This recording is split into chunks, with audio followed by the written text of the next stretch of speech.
शिवम जी। राधे राधे महाराज जी। राधे राधे महाराज जी। महाराज जी, भगवान का निरंतर नाम स्मरण कैसे किया जाए? गुरुजनों की बताई हुई जप संख्या या निश्चित साधन करने के पहले बाद दिन भर जबान से हम हर समय हम संख्या पर ज्यादा जोर नहीं देते, हम श्वास पर जोर देते हैं।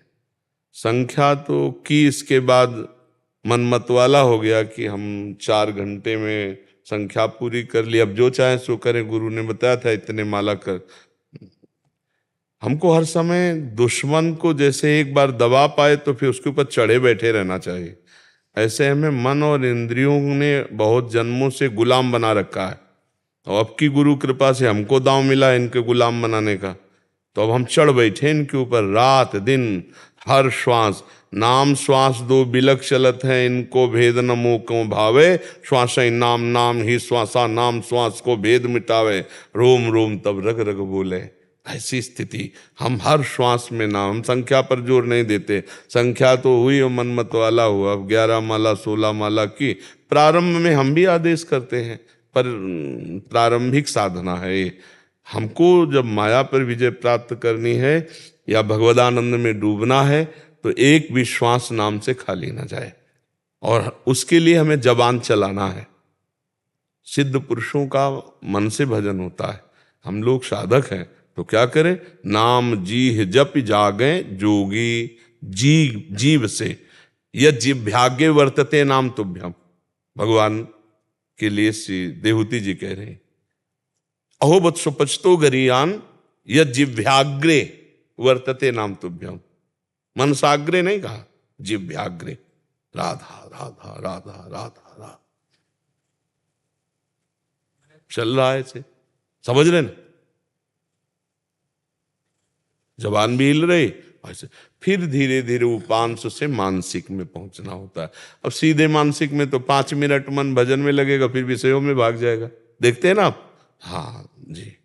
वो हो नहीं पाता, कोशिश करता हूँ महाराज जी की।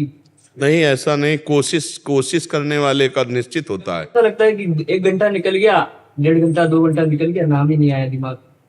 कोई पर नाम अगर आप जबान से जप रहे हैं और मन आपका नहीं पकड़ पा रहा है तो नाम अपना काम कर रहा है। जैसे अग्नि में दाहिका शक्ति है, तो जान के कोई छुआवे या श्रद्धा से छू ले, वो जलाएगी ना, क्योंकि दाहिका शक्ति है। ऐसे नाम में पाप नाशनी शक्ति है, तारण शक्ति है। तो जब हम नाम चाहे भाव से जपें या कुभाव से जपें, एकाग्रता से जपें या चंचलता पूर्वक जप रहे, जब हमारी जिह्वा से राम कृष्ण हरि राधा राधा राधा राधा राधा राधा, तो उसका प्रभाव होगा, वो हमारे मन को निर्मल करेगा। और जब मन निर्मल होगा तो एकाग्र होने लगेगा, शांत होने लगेगा, अचंचल होने लगेगा। हमको निराश नहीं होना कि 1 घंटा हो गए हमें नाम का चिंतन ही नहीं हुआ, पर नाम तो चल रहा है ना।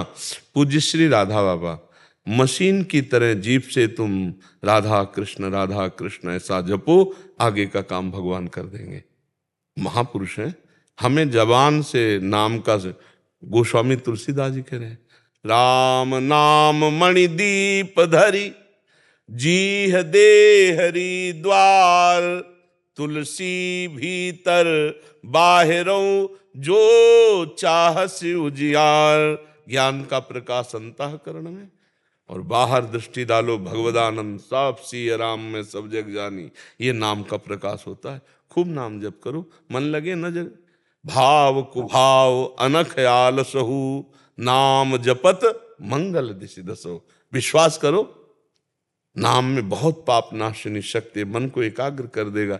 लगे रहो, तेरी बनत बनत बन जाए। लगे रहो धीरे धीरे। सातु दीर्घ काल निरंतर सत्कार सेवितो दृढ़ भूमि। दीर्घ काल तक निरंतर आदर पूर्वक खूब नाम जप किया जाए तो हृदय में नाम बस जाता है, फिर भजन करना नहीं पड़ता, स्वाभाविक होता है। तो अभी लगो, अभी बच्चा हो, सौभाग्य है, नई अवस्था है, खूब डट के नाम जप करो। एकांत मिले तो जपो, और कार्य में रत हो तो जपते हुए अंदर कार्य करने का अभ्यास करो। ऐसे बिना नाम के हमारा जीवन अधूरा। ऐसा जब मान लोगे ना तो हर कार्य करते हुए नाम जप होने लगेगा जी। मुस्कान सोनी जी। राधे राधे महाराज जी। राधे राधे महाराज जी। महाराज जी प्रणाम। महाराज जी, अगर हम वास्तविक भगवान की शरण में होते हैं तो इसकी अनुभूति कैसे होती है? महाराज जी, आप भगवान की शरण की अनुभूति कैसे करते हैं? हम कभी कभी ऐसा सोच लेते हैं कि हम भगवान की शरण में हैं क्योंकि हम कुछ सेवा आदि या कुछ कर लेते हैं या सदग्रंथों का अध्ययन कर लेते हैं, लेकिन कोई दिव्य अनुभूति नहीं होती। महाराज जी, भगवान की शरण का सुख कैसा होता है? मतलब किसका है? हाँ भाई, नाम जप करो, पहले खूब नाम जप करो। शरणागति 3 प्रकार से होती है। एक वचन की होती है, हे हरि मैं आपकी शरण में हूँ। और एक शरीर से होती है, संपूर्ण क्रियाएं भगवान की आज्ञा के अनुसार, तस्मात् शास्त्रम प्रमाणम ते कार्याकार्यो व्यवस्थितो, कार्य और अकार्य की व्यवस्था शास्त्र के अनुसार की गई। जो शास्त्र विधान के अनुसार कर्तव्य कर्म है उनका पालन करते हुए भगवान को अर्पित करना, ये तन समर्पण। फिर वो मन समर्पण, मन में जो हमारे संकल्प विकल्प भोग विलासिता के होते हैं उनको भगवान की सेवा के लिए, भगवान के चिंतन के लिए, भगवान के नाम जप के लिए हम मन को लगाते हैं, तो हमारा मन समर्पित, हमारी वाणी, हमारा शरीर और हमारा मन और हम स्वयं तन वांग मनोभिर अमलई सोहम त्वयिवाश्रिता। शरीर से, वाणी से, मन से मैं सकाम भाव का त्याग करके निष्काम भाव से आपकी शरण में मैं स्वयं हूँ। इसका परिचय होता है श्री कृष्ण अनुकूलेन प्रतिकूलस्य विसर्जनम। भगवान के ही अनुकूल चिंतन, भगवान के अनुकूल बोलना, भगवान के अनुकूल क्रियाएं, प्रतिकूलस्य विसर्जनम, पूर्ण रूप से भगवत प्रतिकूलता का त्याग कर देना। भगवान की आज्ञा के प्रतिकूल कोई आचरण, कोई वचन, कोई संकल्प विकल्प ना होना, ये शरणागति जब ये हो जाती है तो जैसे स्वयं भोजन पाते हैं तो तृप्ति हम अपने को अनुभव में होती है, ऐसे अनुभव होने लगता है कि मैं मन वचन कर्म से प्रभु की शरण में हूँ, हमारे स्वामी श्री श्यामा श्याम है, ऐसा अनुभव होने लगता है। पर खूब नाम जप करो पहले और सत्संग सुनते रहो, और कोई पापाचरण ना होने पावे ये सावधानी रखो। वचन से किसी की निंदा ना होने पाए ये सावधानी रखो। मन से असत भोगों का स्फुरण संकल्प ये ना बनने पावे, ऐसी सावधानी रखो। अगर समझ पा रही हो हमारी बात तो हमारी शरणागति पुष्ट हो जाएगी। और जहाँ शरणागति हुई तहाँ निश्चिंत, निशोक, उसके अंदर कोई चिंता नहीं, कोई शोक नहीं, निर्भय, कोई भय नहीं, विपरीत भावना का त्याग, कोई विपरीत भावना ही नहीं रह जाती। समस्त संशयों से समाधान हो गया चित्त। एकमात्र उठते बैठते चलते फिरते खाते पीते सोते जागते भगवदाकार वृत्ति, शरणागति ही प्रारंभिक साधन है और शरणागति ही सिद्धावस्था है। जब मैं का भी विस्मरण हो जाए भक्ति में तब वो सिद्धावस्था है। हाँ, ब्रह्म नहीं माया नहीं, नहीं जीव नहीं काल, अपनी हूँ शुद्धि ना रही, एक रहो नंदलाल। एक, जब तक द्वैत है तब तक भय है।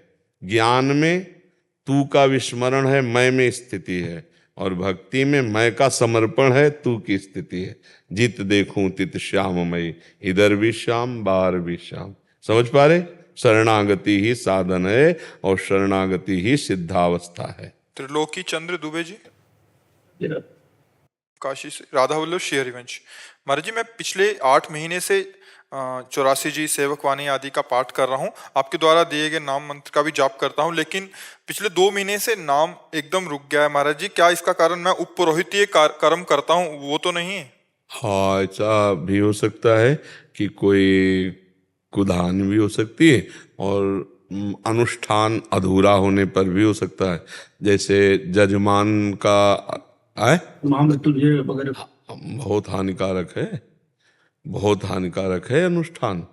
उसका तो लाभ हो जाएगा, आपने रुपया ले लिए, मान लो आप 1 लाख मृत्युंजय जप का आपने अनुष्ठान लिया और आपने अर्थ ले लिया, जितना बोले वो अर्थ दे दिया, अब पूरा भार आपके ऊपर है।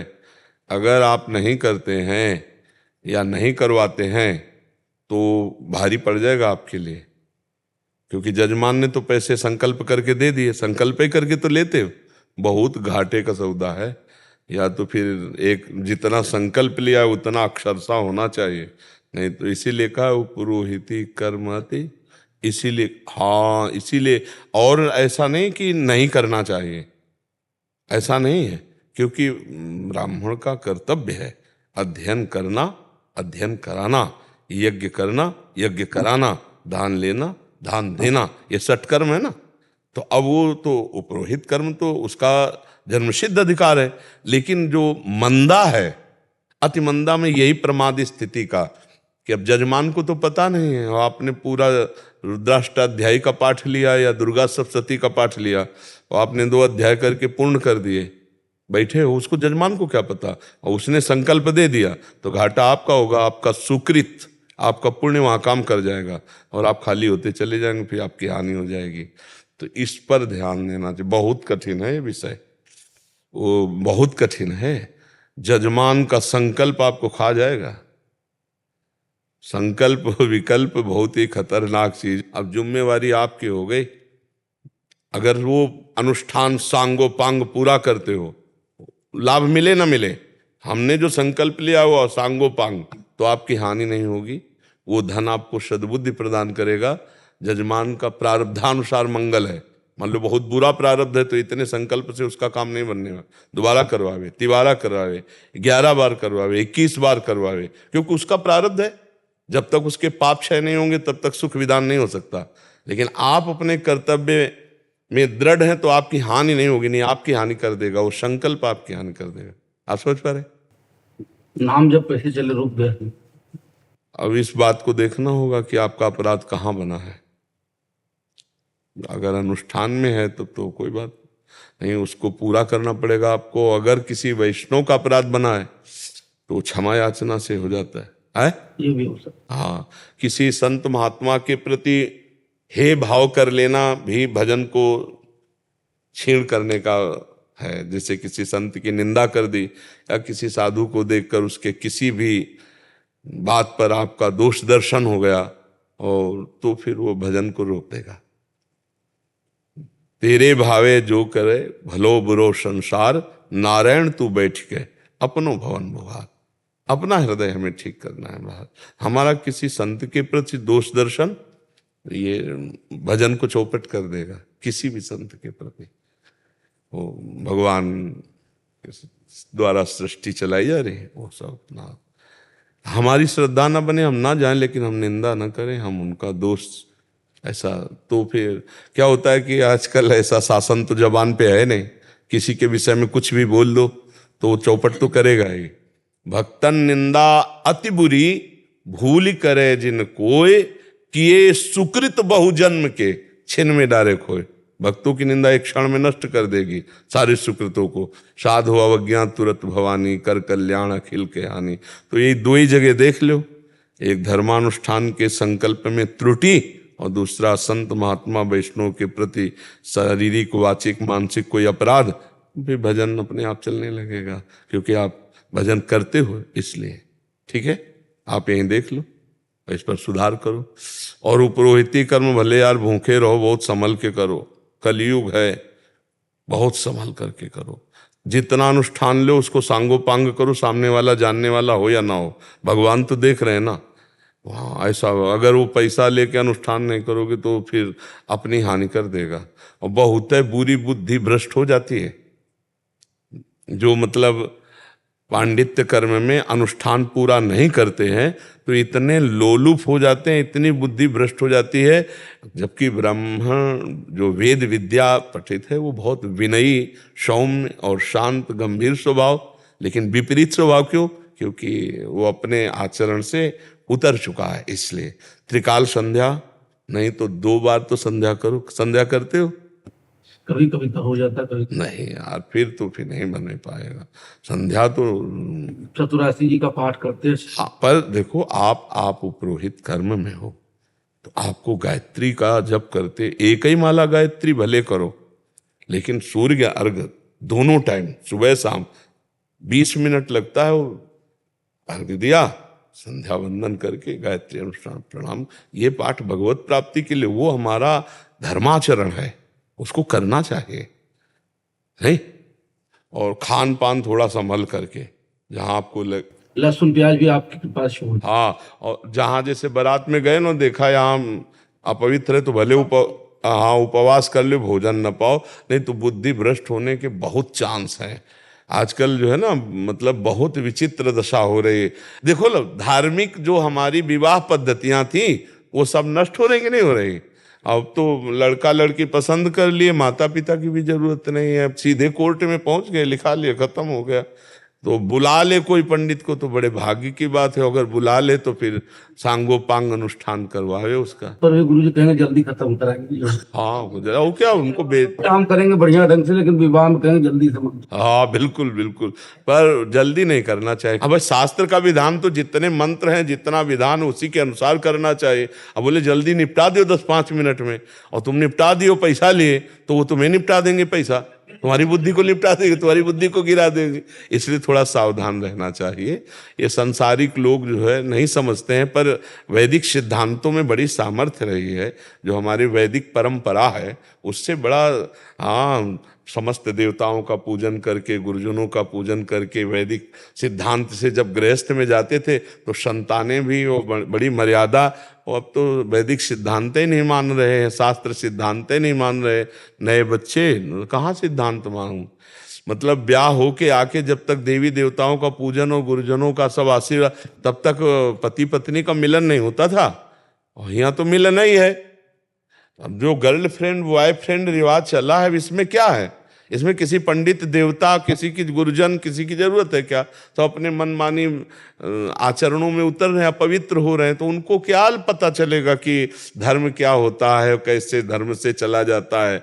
और इसीलिए फिर गृहस्थी सफल नहीं होती, क्योंकि उनकी बहुत जगह वृत्ति दूषित रहती है, तो उनको एक पति या एक पत्नी पे फिर मन शांत नहीं रहता। उनको बार बार मन की वृत्ति वही बॉयफ्रेंड गर्लफ्रेंड के समय जब था तो वही वृत्ति उनकी घूमती है, तो इसीलिए पूरा जीवन चौपट हो जाता है। हमें लगता है कि धर्म से चला जाए, पवित्र आचरण से चला जाए, शास्त्र मर्यादा से, तो बहुत शांति मिलेगी, बहुत आनंद रहता है। एक गृहस्थी में पति पत्नी में प्यार हो और धर्म पूर्वक वो धन कमा के लाता हो, और अतिथि सत्कार हो, गौ सेवा, संत सेवा, देखो कितना बढ़िया सुंदर पद्धति हमारे सनातन धर्म की। अब तो ऐसा कुछ रह ही नहीं गया, बहुत ही सब विपरीत। ये जरूर है कि हाँ, कुछ सत्संग सुन करके कुछ श्रद्धालु जन अपने आप को थोड़ा सुधार रहे, नहीं तो बहुत ही मर्यादा भंग होती चली जा रही है। छोटे छोटे बच्चे व्यसन कर रहे हैं, व्यभिचार कर रहे हैं, छोटे छोटे बच्चे ऐसे गंदे स्वभाव में उतर रहे हैं कि अब जैसे उनको इंजेक्शन वाला नशा चाहिए, अब रुपया चाहिए, तो 4 लड़के जबरदस्ती गए, वो सब्जी बेच रहा, उसके पैसे छीन लिए, किसी माँ बहन की जंजीर तोड़ ली, भाग गए। मतलब ऐसे आचरणों में उतर रहे हैं, और पढ़े लिखे बच्चे। तो हमें लगता है कि जब तक अध्यात्म का परिचय नहीं होता तब तक जीव की दुर्गति वाले आचरण नहीं रुकते। इसीलिए साधु समागम जरूर करना चाहिए। संतों के वचन और शास्त्र के वचन से हमारे अंदर ये ज्ञान होता है हमें क्या करना चाहिए और क्या नहीं करना चाहिए। जी। सत्य प्रकाश मिश्र जी, कानपुर से। महाराज जी, आपने भक्ति योग के जिस शिखर को स्पर्श किया है, क्या एक सामान्य गृहस्थ अपने उत्तरदायित्वों को निर्वहन करते हुए उसका एक अंश मात्र भी पा सकता है? क्योंकि ये सब अंदर का विषय बच्चा, बाहर का विषय नहीं, अंदर का समर्पण योग है। भक्ति का मतलब समर्पण योग, जोर का आश्रय। नवदा भक्ति श्रवणम कीर्तनम स्मरणम विष्णुर्पाद सेवनम अर्चनम बंदनम दास्यम शख्य, और फिर आत्मनिवेदनम। ये आत्मनिवेदन भक्ति है, पूर्ण समर्पण। इसी से बात बनता है। जो माया चक्र से हम पुनरपि जननम पुनरपि मरणम पुनरपि जननी जठरे सहनम, इससे अगर हम हट पाते हैं तो उसका एकमात्र है भगवत आश्रय, आत्मसमर्पण। भगवान को मन वचन कर्म से समर्पित हो जाना, अन्य आश्रय ना लेना। तो धीरे धीरे धीरे धीरे हमारे हृदय की स्थिति भगवदाकार हो जाती है। हम अगर शरीर का आश्रय लेते हैं तो फिर काम क्रोध लोभ मोह मद मत्सर ये सब छा गए। हम जिसका आश्रय लेते हैं उसका स्वाभाविक चिंतन होता है। जैसे हम शरीर का आश्रय लिए तो हमें शरीर का ध्यान नहीं करना पड़ता, शरीर का चिंतन नहीं करना पड़ता। सो के जगे तो हमें ये नहीं देखना होता कि मैं पुरुष हूं कि मैं स्त्री हूं, क्या कुछ नहीं, क्योंकि आश्रय लिए तो जगते ही तत्काल, विस्मृति एक क्षण की नहीं हुई। हमारी बात को समझ पा रहे हो आप? ऐसे ही जब हृदय से हम आश्रय भगवान का ले लेते हैं तो उठते बैठते चलते फिरते खाते पीते सब समय भगवान की स्मृति रहती है। अखंड स्मृति ही भगवत साक्षात्कार का स्वरूप है, अखंड स्मृति। अब वो क्रियाएं कुछ कर रहा हो, वो किसान हो, वो व्यापारी हो, वो बैरागी हो, इससे कोई मतलब लेना देना नहीं। श्री रैदास जी कठौते में जो अपनी क्रिया करते थे, तो इसी से बड़ों बड़ों को भ्रम था कि पर हर समय भगवान की स्मृति में डूबे हुए और अपने कर्तव्य कर्म को, दूसरे से अपना कर्तव्य कर्म यदि छोटा भी हो तो महान है। स्वधर्मो निधनो श्रेया परधर्मो भयावहा। नाम स्मरण चल रहा और अपना कर्तव्य कर्म चल रहा तो बच्चा सब ठीक हो जाता, चाहे विद्यार्थी हो, व्यापारी हो, किसान हो, सर्विसमैन हो, कोई भी हो। इसमें हमें बताओ, अंदर से हम नाम चिंतन कर रहे और बाहर से अपने कर्तव्य को कर रहे।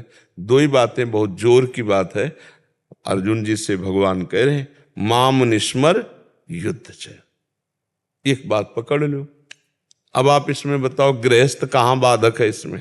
प्रभु जी, आप तो कष्ट, आपने जितने आपके कष्ट जो जीवन के पढ़े हैं और देखे हैं, तो वो लगता नहीं है कि नहीं, कष्ट तो इसमें बात ये समझनी है कि एक वैज्ञानिक बल्ब बनाने में कितनी मेहनत की होगी, लेकिन हमको सहज में मिल रहा है। तो हमको वैज्ञानिक बनना है या लाइट का आनंद लेना है? लाइट का आनंद ले रहना। मेहनत तो वैज्ञानिक ने की, प्रणाम है उसको, लेकिन उसने सुविधा करके हम सबको प्रकाश के लिए बल्ब की रचना करके दे दिया। तो संत महात्माओं के लिए हम बंधन इसीलिए करते हैं, इसीलिए वो जगत बंधनी है कि उन्होंने जीवन में जो बात बहुत कष्टप्रद सही है और पाई है, वो आपको एक सेकंड में फ्री दे रहे हैं। तो आपको जरूरी है कि गाड़ी मुगल सराय से आ रही है तो हम वहीं बैठे, मथुरा स्टेशन में क्यों ना बैठ जाओ? गाड़ी उतनी यात्रा करके हमारे नजदीक स्टेशन मथुरा में आ गई तो हम यहां से बैठेंगे और हम लक्ष्य आगे वाला तय कर लेंगे। तो संत अपने जीवन की यात्रा तय करके कठोरता पूर्वक जो अनुभव किया वो आपको ऐसे दे रहे हैं। तभी कहा गया है बड़े भाग पाइप सत्संगा। और आगे शब्द क्या है? बिना ही प्रयास होई भव भंगा। बिना प्रयास के संसार समुद्र से पार। अब दूसरों को लगता है कि जो बात इन्होंने इतना कष्ट करके प्राप्त किया वो मुझे ऐसे सहज में मिल रही तो लाभ नहीं मिलेगा। ऐसा नहीं। तात स्वर्ग अपवर्ग सुख धरी तुलाए कंग। तूल न ताय सकल मिली जो सुख लव सत्संग। क्यों इतनी महिमा गाई गई सत्संग की? इसीलिए गाई गई कि वो भले कष्ट सहकर तपस्या के द्वारा वो बात समझे, पर वो हमको सहज में दे रहे हैं। बस मान ले सहज में तो कल्याण हो जाए। मानना कठिन होता है सहज में नहीं। जैसे आपको दिन भर मेहनत कराई जाए और फिर शाम के आपको जब 10 रुपया मिले 20 रुपया मिले तो आपको बड़ा महत्व रहेगा कि भाई अब हम 8-10 घंटे मेहनत की, तब ये 20 रुपया तुम इनको सहज मत समझो। लेकिन जब तुम 20 रुपया किसी को ऐसे दोगे तो उसने तो मेहनत की नहीं ना, तो 20 रुपये का महत्व नहीं समझेगा। ऐसे संतजन जो बोलते हैं वो उनके जीवन का सार है, पर हम लोग उसका महत्व उतना नहीं दे पाते जितना वो महत्व दिए। और जो दे दे तो कल्याण हो जाए, उसको उतनी दौड़ भाग नहीं करनी पड़ेगी। जहां से संत मिल गए वहीं से हमारी यात्रा प्रारंभ, तो भगवत प्राप्ति सहज में हो जाती है। इसीलिए कहा गया उमा संत समागम सम न लाभ कछु आन। हे उमा, संत समागम से बढ़कर कोई लाभ नहीं है। तो हमें ये लाभ लेने आए, ये संत भगवान के स्वरूप है। हमें लाभ देने के लिए स्वयं सब मेहनत करके, और हमको दे रहे हैं सहज में, बस हमको लेना है। तो हमको लेना भी नहीं आता, श्रद्धा विश्वास पूर्वक हम वो बात नहीं ले पाते हैं। इसीलिए हमको फिर कष्ट सहना पड़ता है। क्या कष्ट सहना पड़ता है? दौड़ना पड़ता है, भागना पड़ता है। बात मान ले तो उतना कष्ट सहना थोड़ी पड़ेगा। जो एक बात के लिए वो कितना कष्ट सहे, वही बात तो हमको सहज में दे रहे हैं, भैया ऐसे कर लो, ऐसे तुम्हारा काम बन जाएगा। और बन जाएगा, आप देख लो मान करके बात। आप ये मत सोचो इन्होंने जितना कष्ट किया उतना कष्ट करेंगे तभी हमको वो बात सफल होगी, नहीं। वो कमाई है, बाप की जैसे कमाई होती ना तो बेटे को पूरी प्रॉपर्टी मिल जाती है, ऐसे संत जन देखो पूरा जगत नमस्कार करता है ना संतों को। क्यों नमस्कार करता है? इसी बात के लिए कि जहां हम फंस गए, फेल हो गए, वहां तुम पास हो गए, और तुम अपने लिए कमा करके सब वस्तु सब हमारे लिए बांट दिए।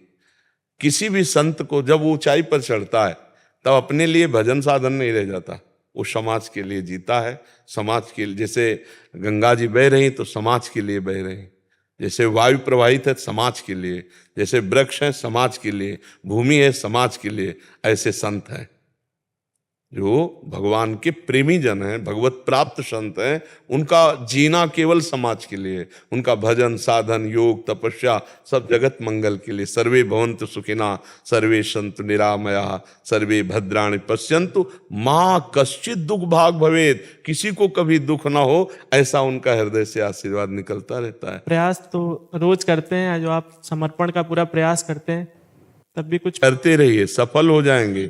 करत करत अभ्यास के जड़मत होत सुजान, रस्सी आवत जात ही सिल पर होत निशान। आप घबराइए नहीं, एक दिन सफलता चरण चूमती है जो निरंतर प्रयासरत रहता है। 4 घड़ी प्रयास किया फिर शिथिल हो गए, ऐसा नहीं। हम प्रयास करते हैं, हारेंगे नहीं।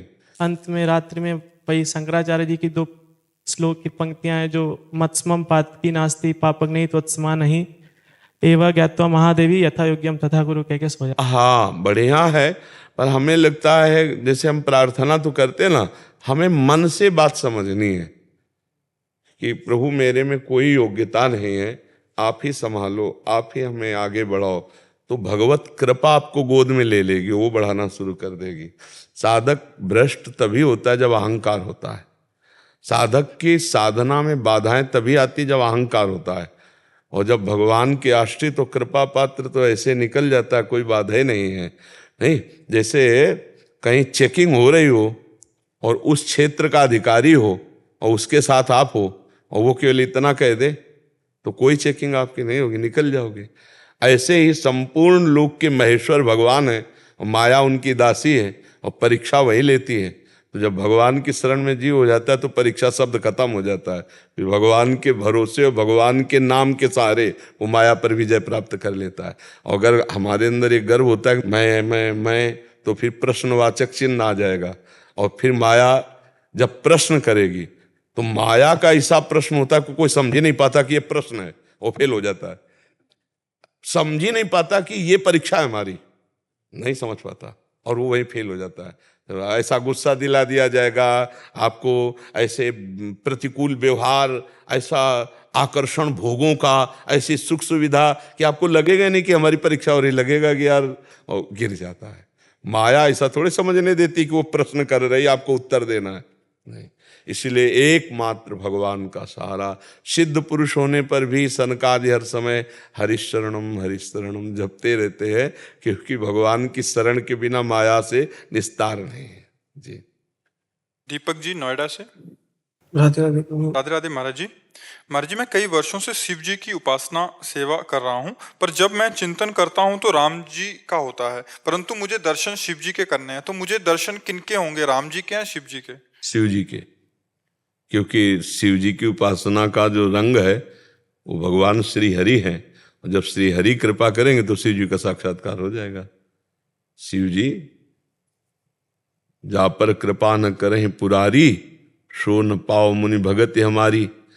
भगवान शिव कृपा करते, राम आ रहे मतलब ठीक चल रहे हो, और राम जी जब कृपा करेंगे तो शिव जी का साक्षात्कार हो जाएगा। आप चिंता न करो, एक ही है, वही रामेश्वर स्थापित करके आराधक रूप है, और वही हनुमान जी रूप होकर के आराधना कर रहे राम जी की, वो एक ही है। बहुत बढ़िया है, खूब भगवान से किसी भी तरह जुड़ जाए तो जीव का परम मंगल होता है। जब शिव जी की इच्छा है तो जो इच्छा करी हो मन माही, हरि प्रसाद कछ दुर्लभ नाई। हरि शिव जी के रूप में ही मिलेंगे, आप चिंता न करो, खूब नाम जप करो और आराधना ऐसे करते रहो, ठीक है जी। सृष्टि जी। जय जय श्री राधे। जी राधे राधे महाराज जी। महाराज जी, आपने कहा था कि निरंतर भजन नाम जप करें, परंतु पढ़ते समय नाम पर ध्यान नहीं कर पाती और भूल जाती हूँ, कृपया इसका मार्गदर्शन करें। जिस समय हम एकाग्रता पूर्वक पढ़ रहे हैं वो पढ़ाई भी भजन है, ऐसा हम माने। पढ़ाई को भी भजन माने, जैसे हमने नौकरी को भी भजन कहा है, क्योंकि पूरी सृष्टि के कार्य श्री कृष्ण के कार्य है ना। जब युद्ध भजन हो सकता है तो और कौन सी बात है। अर्जुन जी कह रहे हैं मैं संन्यास लेकर भजन करूंगा, तो भगवान करे युद्ध करके भजन करो, तो तुम पढ़ाई करके भजन करो। मान लो 40 मिनट 1 घंटा आप पढ़ाई पढ़ रहे हो ईमानदारी से, तो उस 1 घंटा को बाद में भगवान को समर्पित कर दो। हे प्रभु, 1 घंटा है जो हमने पढ़ाई पढ़ी, वो जो समय गया वो आपके चरण, तो यत करोषि, भगवान ने कहा ना, जो कर रहे हो मुझे समर्पित कर दो, वो भागवत धर्म कहा जाता है। और फिर जब शेष समय खाली समय, तो आप नाम जप कीजिएगा, प्रमाद स्थिति न कीजिएगा, समय बर्बाद मत कीजिएगा। जो समय पढ़ाई में है, जो व्यापार में, जो नौकरी में जा रहा है, उस समय को भगवत अर्पित कर दो, शेष समय नाम जप करो। ये भक्ति है, ये भागवत धर्म है, इससे भगवत प्राप्ति हो जाती है, भगवान की कृपा प्राप्त हो जाती है। कभी हमने ऐसा नहीं कहा कि पढ़ाई नहीं पढ़ना चाहिए, पढ़ाई भी भगवान का भजन ही है, क्योंकि वो भी सृष्टि की एक सेवा का कार्य है, ऐसा मानना चाहिए। ठीक है जी। प्रणाम महाराज। हाँ, मेरा प्रश्न जो है, मुझे पता नहीं मैं आपके सामने ठीक रूप से व्यक्त कर पाऊंगा कि नहीं। महाराज, हमने घर का त्याग किया है, बहुत सारी चीजें पीछे छोड़ के आगे आए हैं, सिर्फ 2 वक्त की रोटी बिना मेहनत के मिल जाए इसके लिए नहीं किया। हम जो साधना कर रहे हैं, जो साधन मार्ग में चल रहे हैं एक साधक के रूप में, कभी कभी ऐसी परिस्थिति आती है कि समझ में नहीं आता है कि क्या ढोंग चल रहा है जीवन में, या फिर यही साधक की स्थिति होती है। उसमें थर्मामीटर लगा के देखना चाहिए, जैसे बुखार है कि स्वस्थ है, थर्मामीटर से पता चलता है ना। तो अपना जो थर्मामीटर है वो हम अपने अंदर ही डालकर देखें कि चल रहा है कि नहीं। महाप्रभु चैतन्य देव जी ने कहा कि तृणादपि सुनीचेन, अपने में कहीं अहंकार तो नहीं जागृत हो रहा, मैं सबसे अपने को नीच समझ रहा हूं कि नहीं समझ रहा हूं। दूसरी बात, तरोरु सहिष्णुना, तो हम काम के वेग को सह रहे हैं या काम की क्रिया कर रहे हैं। हम भूख के वेग को सह सकते हैं, हम प्यास के वेग को सह सकते हैं, हम नींद के वेग को सह सकते हैं। अगर इनको हम बार बार दुलार दे रहे हैं, इन्हीं के पोषण को सुख मान रहे हैं, तब तो पाखंड का ही पोषण होगा। हम हर वेग को यम ही न व्यथ्यन्ते पुरुषम पुरुषर्षभ सम दुखा सुखाधीरम स्वमृतत्वाय कल्पते, जो आए हुए वेग की व्यथा को सहज में सह जाता है, व्यथित नहीं होता और सुख दुख में समान भाव रखता है, वो परम पद का अधिकारी है, अव्यय पद का अधिकारी, वो अमृत पद का अधिकारी है। मात्रा स्पर्शास्तु कौन्ते शीतोष्ण सुख दुखदा आगमा पाइनो अनित्यास्तास्तितिक्षस्व भारत। मैं भगवान की आज्ञा का पालन कर रहा हूं कि नहीं। आए हुए वेगों को शांत करने के लिए भजन बल का प्रयोग करता हूं या भोगों का प्रयोग करता हूं। भूख लगी तो भोजन पा लिया, अच्छा, प्यास लगी तो पानी पी लिया, नींद लगी तो खूब सो लिए, और विलासिता तो उसके भी व्यवहार हो रहे हैं, तो फिर पाखंड हो रहा है। बिन विवेक वैराग्य भक्ति बिनु सत्य न एको मानो, भगवत विमुख कपट चतुराई सो पाखंड नहीं जानो। पाखंड किसे कहते हैं? जहाँ विवेक नहीं है, वैराग्य नहीं, भक्ति नहीं है, कपट का रूप धारण करके मनमानी आचरणों में उतरना, उसे पाखंड कहते हैं। और जो पाखंड में होगा वो पाखंड की चर्चा भी नहीं करना चाहेगा, क्योंकि उसे बहुत छुपा के रख रहा है। और जो पाखंड में नहीं है वही पाखंड की चर्चा करना चाहेगा, वो जानना चाहेगा कि रोग किसे कहते हैं, क्योंकि वो रोग से बचना चाहता है। तो हमारे हृदय में दैन्यता रहे, अभिमान ना आवे, और सब विकार, सब प्रहार, सब तिरस्कार सहने की क्षमता आ जावे, और दूसरों को सदैव हम मान दें, स्वयं मान रहित रहें और निरंतर हरि स्मरण करें, तो पाखंड नाम की चीज नहीं है, नहीं है, स्वस्थ है। दूसरों से मान लेने की इच्छा है, कपट पूर्वक चतुराई पूर्वक भोग भोगने की प्रवृत्ति है, भगवान नाम जप में अरुचि है, अहम बढ़ा हुआ है, तो फिर पाखंड और दंभ का बोलबाला चल रहा है, भक्ति नहीं है। पाखंड उसे कहते हैं पाप का खंड, जिसके द्वारा पापाचरण होता है, और पाप उसे कहते हैं जो संत गुरु और भगवत विमुख आचरण है, उन्हें पाप कहते। ये सब भगवत विमुख कर देने वाली बातें हैं। भगवत सन्मुख के लिए आप आचार्य और गुरुजनों की जो रहनी थी और जो उनका चिंतन था उसको आप देखिए। सर्वसमर्थ श्री पूज्य रघुनाथ दास गोस्वामी आदर्श महापुरुष है। कैसे भजन किया, जगन्नाथपुरी से लेकर राधा कुंड तक। हम महापुरुषों के जीवन चरित्रों में जब अपनी चित्तवृत्ति लगाएंगे तो जो अगर कहीं आशंका भी होगी पाखंड दंभ की, वो भी नष्ट हो जाएगी। ये तो खुली बात समझ लो कि भगवान के चिंतन के बहुत अच्छे उपासक हो जो आप इस बात को पूछ रहे हैं। भगवान के चिंतन के लिए हमने सब कुछ छोड़ा है। अब हमारा कोई कर्तव्य नहीं, एक ही कर्तव्य है, निरंतर भगवान में स्थित रहना। वो ठाकुर सेवा करके, ग्रंथों का स्वाध्याय करके, संत सेवा करके, नाम कीर्तन करके, वो ये सब हो सकते हैं अभ्यास, लेकिन हमारा लक्ष्य क्या है? निरंतर कृष्णाकार वृत्ति, मुरारी पादार्पित चित्त वृत्ति। अब हम लोग फिर व्यवहार में भूल जाते हैं। ठाकुर जी को भोग लगा, अच्छा अच्छा पदार्थ पाया, भगवत विस्मरण, और फिर जब वेग आएंगे तो भजन है नहीं तो सह नहीं पाएंगे। फिर वेगों की पूर्ति करनी, और वेगों की पूर्ति हुई तो बस हो गया पाखंड। निवृत्ति का बोर्ड लगाए हैं और प्रवृत्ति के हर आचरण है तो पाखंड नहीं हो गया जी। निवृत्ति मतलब निवृत्ति। आप आचार्यों के, गुरुजनों के पावन चरित्रों को पढ़ करके देखिए, निवृत्ति मतलब निवृत्ति। तो हमारी निवृत्ति परक वेशभूषा है, तो आंतरिक भी निवृत्ति परक ही वृत्ति रहनी चाहिए। हाँ, रोज सुस्वादिष्ट भगवत अर्पित भोजन भी नहीं पाना है, इसीलिए मधुकरी वृत्ति लिखी गई है। कभी वो मिल गया स्वादिष्ट तो कभी रूखा सूखा, और कभी कभी नहीं भी मिला तो 24 घंटे कुछ नहीं पाया। तो हमारा अभ्यास तो पुष्ट हो रहा है कि हम दुख में भी भजन कर सकते हैं। जैसे भूख से व्याकुल हैं, 2 दिन हो गए, 3 दिन हो गए, और हमारा बराबर भजन चल रहा, तो हमारा अभ्यास बहुत पुष्ट हो रहा है। कभी छक के भोजन, कभी भूखे रह करके, कभी थोड़ा पा करके, कभी बहुत सुविधाजनक स्थान पे बैठ के, कभी एकांत निर्जन असुविधाजनक स्थान पे।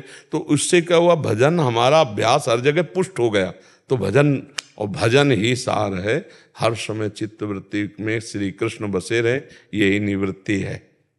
अगर इस श्री कृष्ण को भूले तो फिर वो हमारी प्रवृत्ति ले डूबेगी कहीं ना कहीं। श्री कृष्ण भजन छूटा तो प्रवृत्ति ले डालेगी, पक्का ले डालेगी, कहीं फंसा देगी। और फंसने में तो अच्छा लगता है, लेकिन फंसने के बाद जो फांसी लगती है वो अंदर से जलेगा, क्योंकि आप निवृत्ति परक हो। या हाय हाय मच जाएगा, और वो फांसी आपको छोड़ेगी नहीं। जिस फांसी में आपने सुख बुद्धि की, वो फांसी नहीं छोड़ेगी। मतलब जीवन का परिणाम बहुत ही दर्दनाक होता है जो निवृत्ति से दंभ पाखंड करके प्रवृत्ति का भोग करते हैं।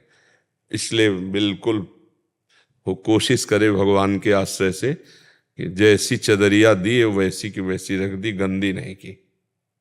नहीं, चदरिया झीनी रे झीनी, जैसी की तैसी दर। ये जीवन अब प्रभु का धरोहर है, अब आप इसे भोग नहीं सकते। प्रभु का धरोहर, बस इसको जिलाइए, इसको रखे रहिए जब तक रख रहे हैं। ऐसे रखना है इसको, जिलाना है इसको, ना इसे तगड़ा करना है खा के, ना इसको सुखाना है, जिलाना है। जितना जैसा दिया वैसे वापस, चदरिया जैसी की तैसी धर दीनी। तो मिताहार, भोग नहीं, पवित्र जीवन, शांत जीवन और अकिंचन जीवन। और जब तक भगवत प्राप्ति न हो जाए तो प्रचार प्रसार के भी चक्कर में न पड़े। अगर सच्चाई की बात समझनी है तो अगर भगवत प्राप्ति नहीं हुई, भगवत प्राप्ति जिधर्म दृष्टि डालें कृष्ण ही कृष्ण वासुदेव स्वरमिति, अंदर कृष्णाकार वृत्ति, कोई इच्छा नहीं, वो तो अपने को पता चलता है ना। तब फिर अपने आप प्रचार होने लगेगा आपके चरणों में। जैसे कमल खिलता है तो भंवरे गुंजार करने लगते हैं, ऐसे भक्तजन अपने आप घेर लेंगे। पर जब तक भगवत प्राप्ति नहीं होती तब तक प्रचार प्रसार के चक्कर में नहीं। नहीं तो हम जहाँ प्रचार करने जाते हैं वहाँ प्रसार है माया का, और हमारी स्थिति मायातीत है नहीं, माया विजय ही नहीं, वो घसीट लेंगे।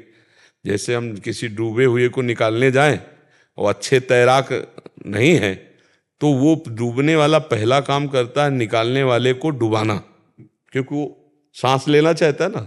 ऐसे ही माया आसक्त जीव जब आप उनको भगवत चरणारविंद की तरफ ले जाने के लिए प्रेरित करेंगे तो वो आसक्त चित्त आप पर आसक्ति का जादू डालेंगे।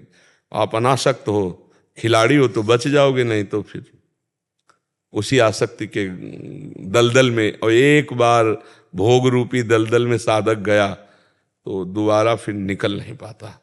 बहुत है, भगवान ही कृपा करे तो निकल पाए, नहीं उसकी तृष्णा, भोगे हुए विषय को बार बार भोगने की तृष्णा उसे गिरा देती है।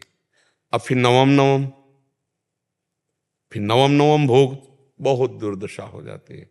इसलिए भगवान से मनावे और दूरी भागकर ऐसी परिस्थिति में रहे कि जब तक भगवत साक्षात्कार न हो। चैतन्य महाप्रभु ने भी कहा कि जीवन सार्थक करी कर पर उपकार। जब तक जीवन खुद का सार्थक पर उपकार किसका होगा? हाँ, यही खास बात। बहुत मतलब बुद्धि शुद्ध है तो बढ़िया, सारथी बढ़िया है, रथ निकल जाएगा। और नहीं तो प्राय बुद्धि फंस जाती है इन्हीं बातों में, क्योंकि अच्छे अच्छे भोग ठाकुर जी को लगते हैं तो रसेंद्री तृप्त भगत जन आते रहते हैं, तो व्यवहार फिर धीरे धीरे जनेन्द्री में, फिर धीरे धीरे फिर मन शांत हो जाता है। मन शांत का मतलब अध्यात्म की तरफ नहीं उसको जलन होती, लगता ठीक है यार चल रहे हैं, वो बैलेंस बन जाता है भोगों का। और फिर वो बस इतना मलिन हो जाता है कि वो कहता ठीक है यार चल रहे हैं। जो अच्छा साधक होता थोड़ी भी गलती पर हाय हाय मच जाता है, ऐसा कैसे हो, हे भगवान, हे करुणा निधान, बचा लो मुझे, मैं ऐसा ऐसे हो। और उसको फिर ये भी नहीं लगता कि बचा लो, ठीक है ऐसे। वो है पाखंड, वो है दम्भ। चल तो भी रहा लेकिन पाखंड और दम्भ में। और जो प्योर शुद्ध भगवत मार्ग है वो है बिन विवेक वैराग्य भक्ति बिन सत्य नये को मानो, भगवत विमुख कपट चतुराई सो पाखंड है जानो। अब तो मतलब भ्रमण का तो समय नहीं है, छोटी मोटी कहीं कुटिया ऐसी कोई व्यवस्था हो जाए जहाँ चुपचाप रहो और मांगो खाओ, या जैसे भी मिताहार करो और रात दिन भजन में लगे, बस यही निवृत्ति का लाभ है। पहले अपना काम कर ले। महाराज, भगवान की कृपा से हम सब साधकों के बीच में रहते हैं, तो सुबह जब मैं उठता हूँ तब देखता हूँ सारे साधक हैं, तो भगवान को प्रणाम करता हूँ कि आपने ऐसी स्थिति बिल्कुल, बहुत सुंदर, कि कहीं चूक नहीं होगी, क्योंकि सब हमारी तरफ दृष्टि डाले हुए। यही सैकड़ों साधक की जब एक साथ रहते ना तो यही खास बात होती है कि एक का अगर मन भी भटके तो भटकने का चांस नहीं, क्योंकि सैकड़ों की नजरों में ये साधु संग का जो घेरा है ये बहुत लाभदायक। भगवान जब द्रवित होते हैं तब ऐसा देते हैं, जब द्रवि दीन दयालु राघो तो साधु संगति पाएंगे। बहुत सुंदर है। दीप्ति शर्मा जी, राधे राधे महाराज जी। महाराज जी कह रहे हैं कि ये भारतीय महिला क्रिकेट टीम के सदस्य हैं। महाराज जी कह रहे हैं कि इनका एक प्रश्न है कि जीवन में कई बार ऐसा समय आता है कि चाहकर भी अच्छा प्रदर्शन नहीं हो पाता, जिसकी वजह से उस वक्त मन में बहुत नकारात्मकता आ जाती है। उस वक्त के लिए क्या उपाय करें कि वो नकारात्मकता ना रहे और हम अच्छा प्रदर्शन कर पाए? पहली बात तो संयमी पुरुष हर क्षेत्र में सफलता प्राप्त करता है। जो संयमी पुरुष होता है, हमें एक दोष होता है कि जैसे हमें थोड़ी कहीं सफलता मिली तो हम फूल जाते हैं और संयम छोड़ देते हैं। अगर संयम और अभ्यास ये दोनों का हमारे जीवन में योग हो तो कभी कोई परास्त नहीं कर सकता और कभी हम असफल नहीं हो सकते। संयम शब्द याद कर ले और अभ्यास, रोज अभ्यास, जिस विषय में हमें सफलता प्राप्त करनी, और ब्रह्मचर्य संयम। जब तक हम सफलता प्राप्त नहीं करेंगे तब तक हम विषयों का सेवन नहीं करेंगे। जो विषय पर अपने यहाँ थोड़ी कमी यही होती है कि जहां हुआ तो भारी प्रोत्साहन मिलता है और भारी प्रोत्साहन में वो अभ्यास और संयम दोनों को छोड़ देता है, इसलिए असफल हो जाता है। जो अभ्यासी है और संयमी है वो कभी भी कहीं भी फेल नहीं हो सकता। हमारे अभ्यास की त्रुटि और संयम की त्रुटि, इसको ठीक कर लो। कोई भी हो, कहीं भी हो, कहीं भी प्रदर्शन, किसी भी मार्ग में, किसी भी मार्ग में जहां अभ्यास छूटा और संयम छूटा, वो नष्ट होगा, वो भ्रष्ट होगा, वो गिर सकता है, वो हार सकता है, चाहे वो साधु से लेकर के संसार के किसी भी मार्ग में हो। संयम और अभ्यास, वो भजन का अभ्यास, चित्तवृत्ति का बार बार संसार से हटाकर भगवान में लगाना, और संयम, वो विश्व विजयी महात्मा हो जाएगा। जो संयमी है वही, जो अभ्यासी है वही आगे। हमारे कोई संयम में त्रुटि न हो, अभ्यास में त्रुटि न हो, अगर फिर भी असफलता आती है, कभी ऐसा भी हो जाए, तो फिर उसमें समझना चाहिए कि पूर्व का जो हमारा प्रारब्ध है वो हमको गिराने की चेष्टा कर रहा है, क्योंकि हम संयम में हैं और हम अभ्यास में हैं। इसीलिए फिर भगवान ने कहा सुख दुखे समय कृत्वा लाभा लाभो जया अजयौ, विजय और हार दोनों में फिर समान भाव रखना चाहिए संयमी और अभ्यासी को, कि इस बार हार गया हूं, मेरी कोई त्रुटि नहीं है, अगली बार हम जरूर ऐसा संयम और ऐसा अभ्यास से अपनी स्थिति बनाएंगे कि हमारा प्रदर्शन उससे जोर का होगा। तो जरूर होगा, जरूर होगा। कभी कभी संयमी और अभ्यासी साधक को भी पूर्व जो प्रारब्ध है वो असफलता प्रदान करता है। उस समय निराश नहीं होना चाहिए, अपने ही किसी पूर्व किए हुए कर्म के द्वारा असफलता मिलती। ये युद्ध है सबके जीवन का, जो जहां है उसके लिए युद्ध है। जैसे अपने लोग हैं तो ऐसा थोड़ी कि सफलता ही सफलता मिलती चली गई, नहीं, बहुत बार प्रभु प्रभु पुकारना पड़ता, फिर अभ्यास, फिर कठोर तप, फिर अभ्यास, संयम, कठोर तप, धीरे धीरे युक्ति पता चल गई कि इसका पॉइंट कहां से हम गिरा सकते हैं इसको, वो बात बन गई। भगवान ने जब देखा कि अब ये असफल हो रहा है तो अंदर से युक्ति दे दी, युक्ति से मुक्ति। अब पता चल गया ओहो इसका पावर ये है, इसको यहां से पछाड़ किया जाता। तो हम अगर संयम से चले, कोई भी किसी भी मार्ग में, किसी भी क्षेत्र में, संयम और अभ्यास, ये शब्द याद रखें। अभ्यास, हम पढ़ाई में तो अभ्यास, या किसी भी डिपार्टमेंट में है, ये दो बातें याद कर ले। संयम और अभ्यास के द्वारा ऊंचाई पर चढ़ा जाता है, और संयम अभ्यास में शिथिलता, तो हमारा प्रदर्शन भी शिथिल रहेगा और हमारी हार भी निश्चित है, निश्चित है। संयम और अभ्यास एक हम अनुभव के अंतर्गत कहते हैं। संयम और अभ्यास में इतना पावर, आप कुछ भी कर सकते हैं, कुछ भी। अभ्यास, चाहे जितनी पीड़ा हो, अभ्यास उठा देता है। अभ्यास वैसे ही सारी क्रियाएं अभ्यास करा रहा है। भागवती का अभ्यास वो अभ्यास करा रहा है, और भगवान के आश्रित है। तो आप भी भगवान के आश्रित, नाम जप, संयम और अभ्यास, बहुत बढ़िया प्रदर्शन होगा। महाराज जी एक इसमें प्रश्न था। महाराज जी, एक होते हैं एकल, मतलब अकेले को लड़ना है या अकेले को खेलना है, एक होता है संयुक्त जिसमें पूरी टीम वर्क होता है। महाराज जी कभी कभी देखा जाता है खेलों में संयोग भी बहुत काम करता है महाराज जी। वो देखो, अगर पूरी टीम की हार होती है तो पूरे देश की नजर होती है कि इसमें खिलाड़ी कौन चूक कर रहा है, और जो अच्छा खिलाड़ी होता है, हार होने पर भी समाज उसकी तरफ देखती कि इसने पूरी जी जान की ताकत लगाई, तो वो तो विजयी रहेगा ही, उस पर कोई दोष आ नहीं सकता। जो सब माना कि एक टीम है, टीम अगर सहयोग नहीं करेगी तो वो अकेले में पूरा जीत नहीं हासिल कर सकता, लेकिन समाज की दृष्टि में और उसकी दृष्टि में, खुद की दृष्टि में, वो कभी अपने को नीचा नहीं देखेगा, क्योंकि वो समझ रहा है मैं संयम और अभ्यास से पूर्ण हूं, लेकिन अब हमारा सहयोग नहीं हो पाया। इसमें एक और चीज महाराज जी, कभी कभी ऐसा देखा जाता है कि संयोग बना और वो जीतते चले गए, मतलब जहां एकदम विकेट आ गया, एकदम वो हो गया, एक छोटी सी बात ने पूरा मैच को बदल दिया। तो कभी कभी कभी इस, जैसे हमने अभी बोला था, कभी कभी प्रारब्ध पराजित भी कर देता है, तो कभी कभी प्रारब्ध विजय भी दिला देता है। अगर हमारा शुभ प्रारब्ध है तो कभी कभी ऐसा हुआ कि जाते जाते हम जीत गए, गिरते गिरते हम जीत गए। हाँ, पूर्व जो प्रारब्ध है वो पूर्व अपना अधिकार रखता है, क्योंकि सांसारिक क्रियाएं, कोई भगवत प्राप्ति तो है नहीं, तो शुभ अशुभ बड़ा अपना प्रभाव रखता है। तो अगर कभी कभी ऐसा लग जाता है कि बड़ी असावधानी होने पर भी विजय प्राप्त हो जाती है, और बड़ी सावधानी होने पर भी कभी कभी हार हो जाती है, तो शुभ अशुभ प्रारब्ध पर हम इसको को ज्यादा जोर नहीं देते। हम जोर देते हैं क्योंकि हम पशु नहीं है कि शुभ अशुभ प्रारब्ध के अधीन है, हम अभ्यास और संयम पर जोर देते हैं। एक बार प्रारब्ध गिरा सकता है, लेकिन हर बार नहीं।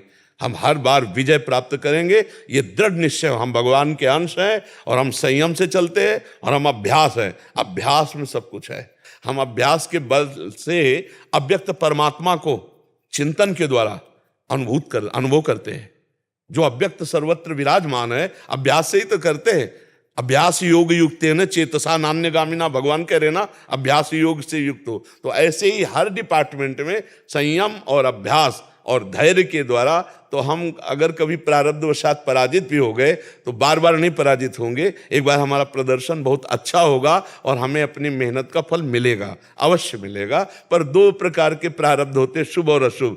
कभी कभी अपना प्रभाव दिखाते हैं प्रारब्ध, जो अच्छी मेहनत करने पर भी सफलता नहीं और चूक होने पर भी सफलता प्राप्त हो जाना, ये प्रारब्ध के अंतर्गत आता है। ये भी लिखा है कि कभी कभी मतलब पूरा अच्छा प्रदर्शन हो जाता हाँ, है, हाँ। बट अंतिम में जाके फाइनल में हार गए, हाँ, मतलब इतना बिल्कुल, होने के हाँ, बाद। बिल्कुल बिल्कुल, कभी कभी ऐसा होता है। तो ऐसे हमारी सावधानी हटी, संयम हटा, अभ्यास हटा, तो हमसे चूक हो सकती है। और अगर ना फिर ऐसा फल मिले तो भी निराश नहीं होना चाहिए, हम आगे सफलता प्राप्त करेंगे।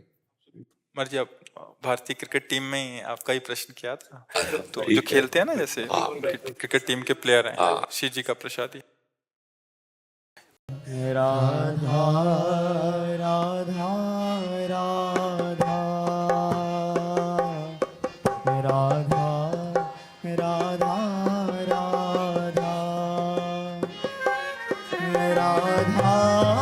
राधा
राधा